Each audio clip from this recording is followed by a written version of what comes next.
Hi,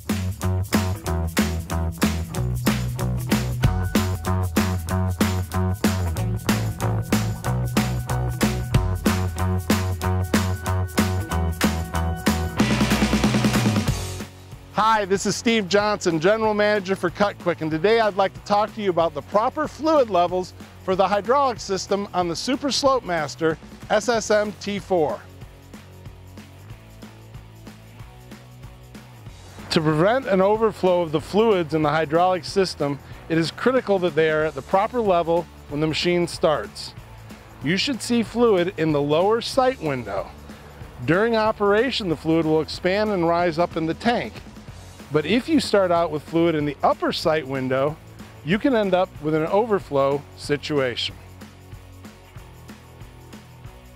Thank you for watching, and if you have any further questions, please feel free to give us a call or visit us on the web.